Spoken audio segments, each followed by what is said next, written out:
Welcome po sa atong FB auto post.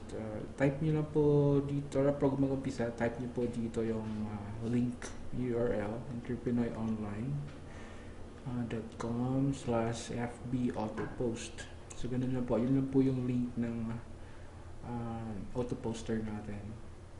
So pag na-type niyo na po, dito kayo lalabas kasi login, and type niyo yung username tsaka password. Right, then gusto nyo mag-keep on log on, just click on keep on log on, tapos click ko na yung login. And, oh sorry, mali yung password. Okay, bloopers. Pag nag-login na kayo, ito yung first na mag-open sa inyo. So, I suggest, pag nakita nyo to, huwag kayo kagad ma-excite.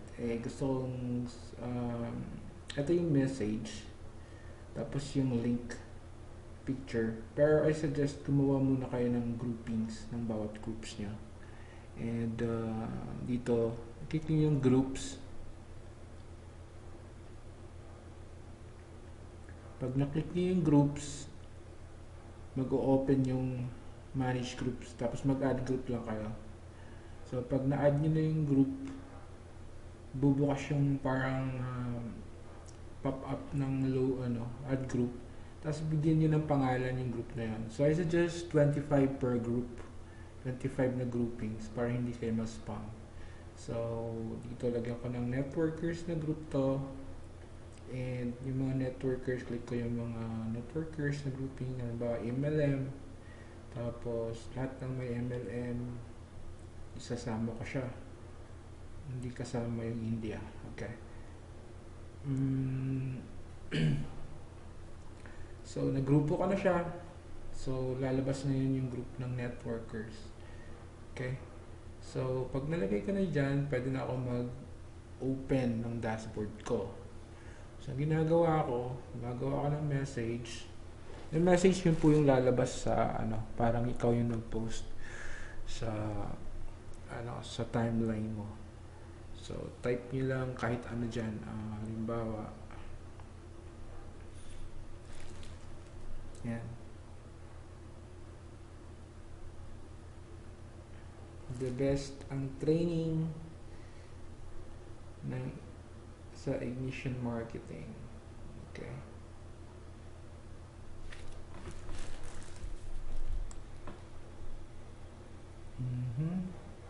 The best ang training ignition marketing. Alam mo kung bakit. Okay. Any catchy words na magiging parang nagka-catch ng attention, di ba? Ganun naman pag nag-advertise ka, di ba? Kailangan nagka-catch ng attention. So click here. Click mo to. Ganun. Parang ganun lang. Ginagawa ko. Gumagamit ako ng Bitly. Kaya para hindi siya ma-spam yung link mo. Hindi mag-spam yung link mo sa Facebook. So I used URL shortener. Ginamit ko yung Bitly. Pwede rin Google. Sinusign nyo na yan. So Bitly kasi na ka-customize mo yung dulo. So yan. Tapos yung link yun din. Tapos yung picture, ako kumukuha lang ako sa Google. Nagsisearch ako sa Google ng mga pictures para hindi na ako mag-upload. Pero kung may sarili kayong pictures, upload nyo lang siya sa yung kung ano yung mga picture, lagayan ng picture. Hindi ko masyadong familiar. Pero para ako kasi para mas madali, nahanap ko na lang siya sa hanap lang ng keywords sa Google. Tapos kinakopy ko na lang yung URL ng picture. So, halimbawa dito, online training, kasi online training yung sinabi ko doon. Nahanap ka lang ng picture, tapos pag may nagustuhan kang picture, halimbawa, may nagustuhan ka na, halimbawa ito, okay, click mo lang, tapos view image ka, tapos makuha mo na yung link ng image, copy mo lang yung image, tapos yun ay paste mo dun sa picture. Alright? Tapos name. Name ito yung magiging title ng ng sa baba. yung parang advertisement mo, yun yung magiging title niya. So medyo maliit yung picture, kaya magiging maliit din siya paglabas, pero okay lang. Testing lang pa. So sa name to yung magiging title, so lalagay ko free membership or iba na lang. Teka, act now.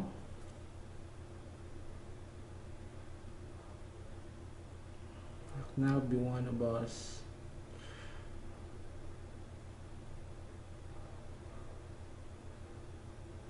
Registration is free. Registration is free pa din. Okay, so yun yung magiging title ng parang article. Mali pa spelling. Okay, so sa caption, ito yung parang link. So nalagyan ko siya, click here to join. Tapos description, parang yung article, tapos yung title, tapos yun yung article sa baba. So parang short description lang siya ng makikita niyo mamaya kung ano yung magiging outcome. Kung ano yung magiging outcome ng ang kalalabasan dun sa group kung saan yun na-post to. So best training materials for networker arrive. Click the image to view the video. Yun lang. Tapos pwede kang suggest mga 10 minutes to 15 minutes. Huwag kang magmadali. Anyway, hindi naman kailangan. Kaya lang for the sake of testing, ito, networkers, ito yung ginawa kong group, kaya i-click ko ngayon yung group na to. So, ilan yung tatlo o dalawa ata. So, pwedeng lagyan mo ng 20 or 30, nasa sa'yo na yan. So, click ko siya. So, lahat ng mga kung may 100 kasi sa grupo ng networkers, or click mo siya isa-isa, pwede rin. Mamili ka, nasa sa'yo na yan. Pero ako mas gusto ko yung grupo Para isang click lang, swak siya sa So, ito yung magiging mukha ng ads ko. Okay? Yun yung lalabas doon. So, parang advertisement siya ng Facebook talaga. Okay. So, papublish ko siya. Okay. Success. Ngayon, makikita mo na siya sa schedule.